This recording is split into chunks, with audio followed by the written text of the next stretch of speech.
दीवानी। बम के गोला कैथे तोला थोड़ी छुअन देना मोला।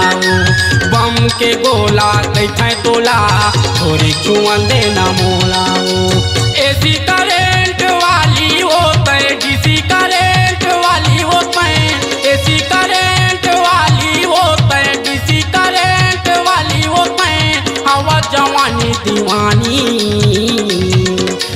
बम के गोला कैथे तोला थोड़ी छुअन देना मोला। बम के गोला कैथे तोला थोड़ी छुअन देना मोला।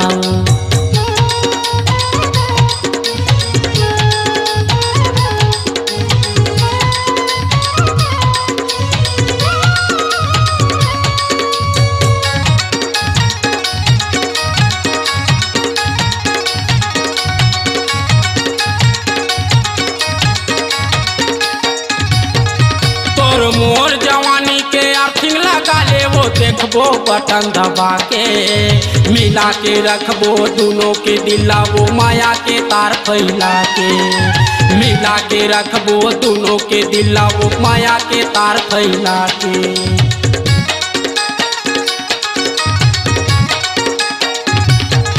तोर मोर जवानी के अर्थिंग लगा ले वो देखबो बटन दबा के।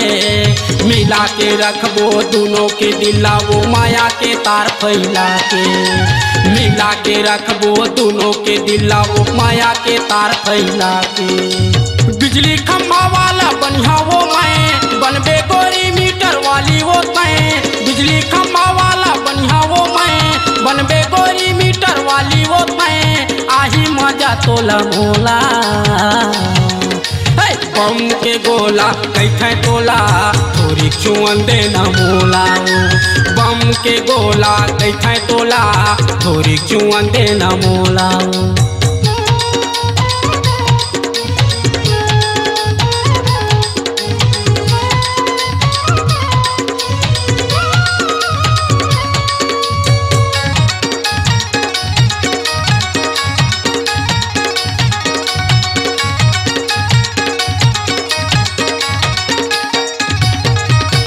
बंदूक के गोली कस गोली निकलते हंसी हाथोर लड़कते वो। पतली कमर तोरे लचकत नहीं है पाँव के पैरी चमकते वो।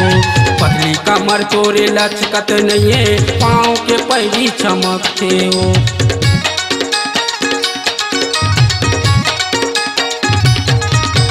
बंदूक के गोली कस गोली निकलते हंसी हाथोर लड़कते वो। पतली कमर तोरे लचकत नहीं है पाँव के पैरी चमकते वो। पतली कमर तोरे लचकत नहीं है पाँव के पैरी चमकते वो। दिखत हवत मुटियारी हो तय गोरी नहीं हचनाकारी हो। दिखत हवत मुटियारी हो तय गोरी नहीं हचनाकारी हो। आही मजा तोला मोला। बम के गोला कैथे तोला थोड़ी छुअन देना मोला। बम के गोला कैथे तोला थोड़ी छुअन देना मोला। एसी करेंट वाली होते डीसी करेंट वाली होते। एसी करेंट वाली होते डीसी करेंट वाली होते। हवा जवानी दीवानी। बम के गोला कैथे तोला थोड़ी छुअन देना मोला। बम के गोला कैथे तोला थोड़ी छुअन देना मोला। थोड़ी छुअन देना मोला। थोड़ी छुअन देना मोला। थोड़ी छुअन देना मोला। थोड़ी छुअन देना मोला। अपनी आवाज को दीजिए एक नया मुकाम। डिजिटल रिकॉर्डिंग की दुनिया का जाना पहचाना नाम स्वरांजलि, जहां गूंजती हैं ध्वनियां अपनी माटी की सौंधी सुगंध के साथ। छत्तीसगढ़ी संगीत के विविध रंग जो पहुंचाते हैं पूरे प्रदेश में डिजिटल रिकॉर्डिंग के संग। स्वरांजलि स्टूडियो, नेमीचंद गली नंबर 2, गंजपारा, रायपुर।